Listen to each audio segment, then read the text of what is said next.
Assalamualaikum warahmatullahi wabarakatuh. Di sini saya Iqmari Fanidiza dengan NIM 190810131160 dari kelas analisis keuangan A akan mempresentasikan dari hasil analisis keuangan dari PT Dwi Guna Laksana Tbk. Jadi PT Dwi Guna Laksana Tbk ini merupakan perusahaan yang bergerak di bidang perdagangan batubara dan jasa pelabuhan. Perusahaan ini didirikan pada 1986 sebagai kontraktor umum.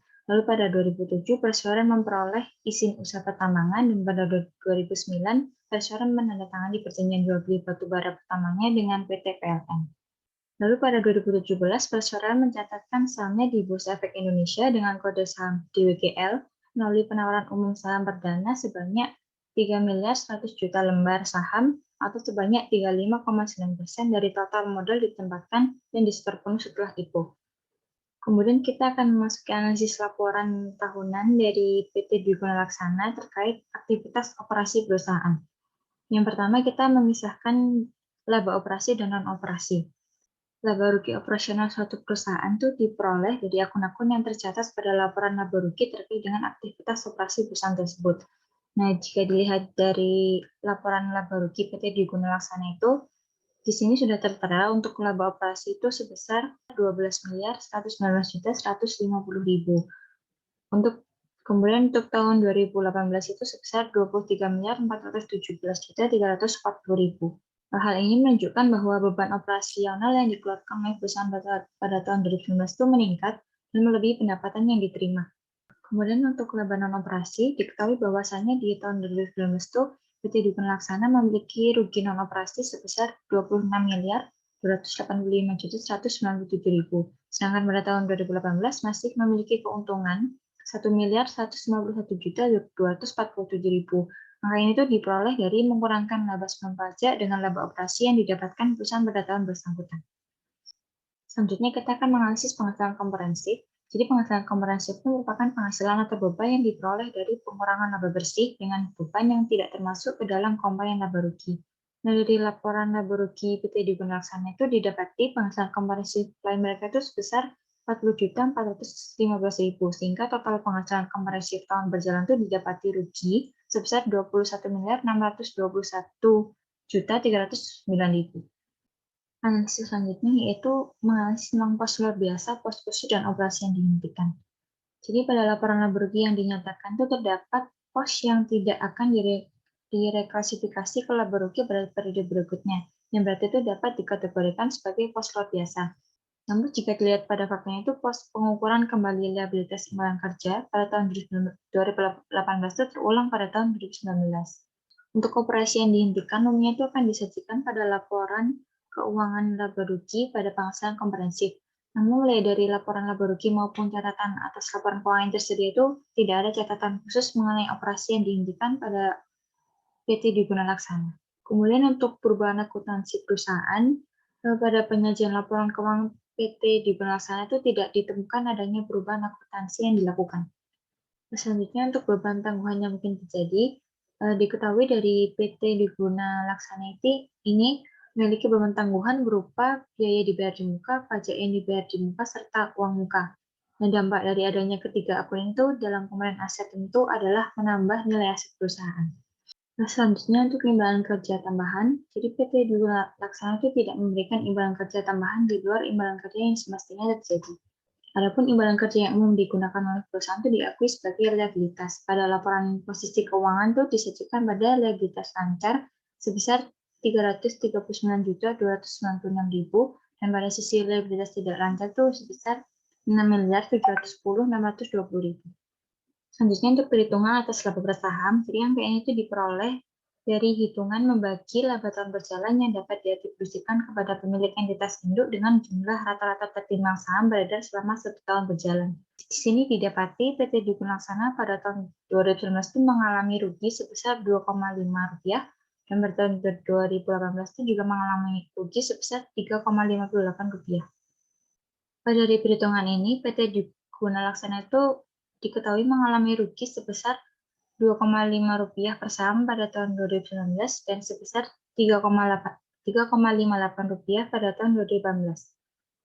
Analisis selanjutnya yaitu terkait dengan imbal hasil atas modal investasi dan analisis profitabilitas. Jadi yang pertama ada analisis RNOA.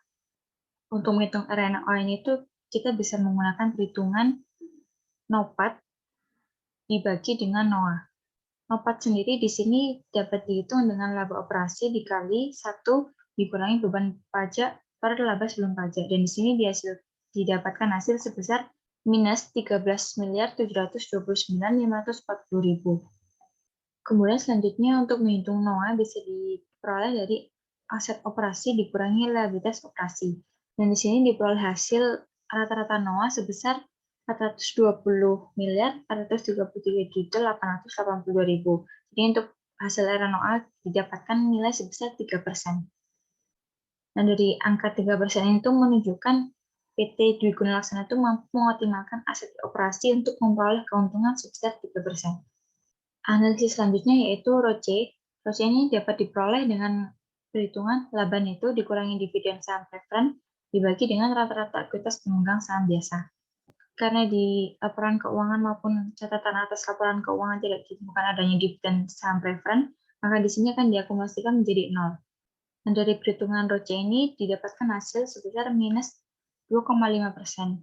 Dari perhitungan itu didapati ROCE pada tahun 2019 adalah minus sebesar 2,5%, yang artinya perusahaan itu memberi kerugian imbal hasil sebanyak 2,5% bagi para pemegang saham. Selanjutnya mengenai RNOA yang dipengaruhi leverage, di sini dapat dihitung dengan margin NOPAT dikali dengan perputaran aset operasi neto dikali 1 minus OLED.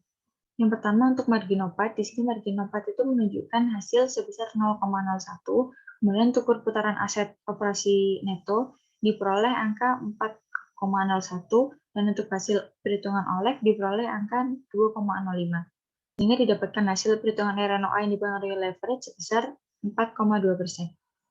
Nah, berdasarkan perhitungan yang dilakukan tuh diketahui bahwasannya terjadi peningkatan nilai RNOA yakni sebesar 1,2%, sehingga didapati RNOA senilai 4,2%. Kenaikan itu mengindikasikan bahwa pengaruh leverage terhadap RNOA itu adalah bersifat menambah atau memperbesar nilai RNOA. Untuk analisis selanjutnya yaitu ROCE yang dipengaruhi oleh leverage. Dari perhitungan ini diperoleh nilai ROCE yang dipengaruhi leverage sebesar 0,51 atau 51%. Ini dapat diartikan bahwa perusahaan itu menggunakan relatif lebih banyak dari biasanya pada kegiatan aktivitas non-operasi untuk mencapai tingkat ROCE yang lebih efektif. Analisis selanjutnya yaitu terkait dengan arus kas perusahaan. Jadi untuk metode pelaporan arus kas, jadi PT Dwi Guna Laksana itu menyajikan laporan arus kasnya menggunakan metode langsung atau direct method, ditunjukkan dengan penyajian penerimaan dan pengeluaran kas dan setara kas yang diklasifikasikan ke dalam aktivitas operasi, aktivitas investasi, serta aktivitas pendanaan. Kemudian untuk analisis laporan arus kas, untuk arus kas bebas, di sini diperoleh hasil minus 9.285.320.000. Berdasarkan perhitungan di sini itu, PT Dwi Guna Laksana itu menunjukkan angka yang negatif. Hal ini dikarenakan total pengeluaran modal itu lebih besar dibandingkan pendapatan yang diperoleh. Kemudian analisis selanjutnya yaitu analisis terkait dengan likuiditas serta struktur modal dan solvabilitas perusahaan. Nah, dari hasil perhitungan, rasio lancar dari PT Dwi Guna Laksana itu memiliki perbandingan sebesar aset lancar 1,35 dan 1 untuk liabilitas jangka pendeknya. Jadi dapat dikatakan bahwasanya pada 2019 itu perusahaan mampu melunasi liabilitas jangka pendeknya menggunakan aset lancar yang dimilikinya. Selanjutnya yaitu rasio cepat. Berdasarkan perhitungan yang telah dilakukan tuh diperoleh hasil PT Dwi Guna Laksana memiliki rasio cepat sebesar 1,32, yang artinya itu aset lancar setelah dikurangi persediaan pada perusahaan untuk tahun 2019 itu masih mampu untuk mencukupi kewajiban jangka pendek yang dimilikinya. Selanjutnya untuk rasio arus kas, dari hasil perhitungan di sini diketahui rasio arus kas perusahaan untuk 2019 adalah sebesar 0,103 kali yang mengindikasikan nilai arus kas yang masih belum mencukupi untuk memenuhi kewajiban jangka pendek perusahaan. Selanjutnya yaitu analisis tingkat solvabilitas. Analisis tingkat solvabilitas di sini bisa dihitung menggunakan DAR atau DER. Nah, di sini nilai DAR menunjukkan hasil 1,05 yang menunjukkan perusahaan sedang dalam kondisi insolvable di mana utang usaha terhadap pihak berelasi sangat besar. Kemudian nilai DR di sini menunjukkan angka 19,56 yang dapat diartikan bahwa pendanaan kredit perusahaan yang berasal dari utang atau liabilitas sama dengan 19,56 kali untuk setiap Rp1 pendanaan ekuitasnya. Analisis selanjutnya yaitu analisis laba terhadap beban tetap. Yang berdasarkan hasil perhitungan, diketahui rasio laba terhadap beban tetap PT Dwi Laksana pada 2019 itu sebesar 0,9 kali. Hal ini menunjukkan bahwa di tahun 2019 itu PT Dwi Laksana mampu menghasilkan laba sebesar 0,9 kali lebih besar dari beban tetap. Artinya laba yang dihasilkan oleh perusahaan di 2019 itu tidak mampu untuk menutupi keseluruhan beban tetap yang harus ditanggung oleh perusahaan pada periode waktu tersebut. Sedangkan pada tahun 2018, PT Dwi Laksana itu memiliki rasio sebesar 1,002, di mana perusahaan itu masih mampu menutupi keseluruhan beban tetap yang ditanggung perusahaan pada tahun itu. Di sini dapat disimpulkan kalau PT Dwi Laksana itu mengalami sedikit penurunan kinerja.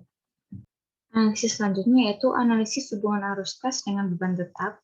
Nah, dari perhitungan rasio arus kas terhadap beban tetap pada PT Dwi Laksana untuk tahun 2019 itu diperoleh hasil sebesar 0,99. Nah, dari hasil itu disimpulkan bahwa PT Dwi Laksana itu memiliki jumlah arus kas operasi sebelum pajak yang hampir cukup untuk menutupi beban tetap yang menjadi tanggungan perusahaan pada periode bersangkutan. Namun tetap saja angka ini tuh masih belum cukup, apalagi dibandingkan dengan rasio pada tahun sebelumnya itu sebesar 1,014, di mana artinya perusahaan itu masih memiliki kemampuan untuk menutupi beban tetapnya. Selanjutnya untuk analisis prediksi. Selanjutnya yaitu analisis untuk prediksi kesulitan keuangan. Yang pertama itu bisa ditinjau dari rasio likuiditasnya. Jadi untuk memprediksi kesulitan keuangan itu bisa dilihat dari rasio likuiditasnya, kemudian itu juga bisa dengan usia perusahaan dan profitabilitas kumulatif. Di sini bisa dihitung menggunakan Altman Z-score. Nah, di sini untuk hasil perhitungan yang telah dilakukan untuk tahun 2019 itu PT Dwi Laksana memperoleh skor senilai 3,2, yang artinya angka itu lebih dari 2,99. Nilai ini mengindikasikan bahwa perusahaan itu masih memiliki kontinuitas, namun dengan keadaan perusahaan yang hampir mendekati area ambigu. Selanjutnya dapat dihitung juga dengan rasio profitabilitas yang diproyeksikan dalam bentuk ROA. Di sini PT Dwi Laksana itu menunjukkan nilai ROA sebesar minus 2,5%. Ini mengindikasikan bahwa laba bersih yang dihasilkan perusahaan itu belum cukup untuk mengembalikan aset yang dimiliki oleh perusahaan. Dengan demikian dapat dikatakan bahwa untuk 2019 itu perusahaan tidak sehat apabila dilihat dari segi profitabilitas atas timbal hasil aset yang diperoleh dari laba. Analisis selanjutnya juga dapat dilihat dari perputaran modal kerja. Berdasarkan perhitungan yang dilakukan itu di sini diperoleh nilai perputaran modal kerja sebanyak 8,48 kali. Jadi dari modal kerja yang dimiliki perusahaan, di sini PT Dwi Laksana itu bisa menghasilkan penjualan sebanyak 8,48 kali. Hal ini mengindikasikan nilai yang baik dan menunjukkan perusahaan itu mampu mengelola modal kerja secara optimal. Nah, kesimpulan yang diambil dari analisis dan penilaian atas perusahaan Dwi Laksana ini bisa dikatakan kalau perusahaan ini tuh berada dalam kondisi yang tidak begitu sehat. Bahkan perusahaan itu tidak mampu menghasilkan laba untuk tahun berjalan. Jadi di sini perusahaan itu kurang bisa optimal mengelola seluruh aset perusahaan, terutama itu aset operasi dalam memperoleh laba perusahaan. Juga dilihat dari arus kasnya sendiri itu, kas masuk dari aktivitas operasi perusahaan yang umumnya digunakan untuk membayar beban atau kewajiban perusahaan pun, nah itu tidak cukup untuk memenuhi liabilitas karena adanya pengeluaran modal yang cukup besar atas beberapa aset investasi.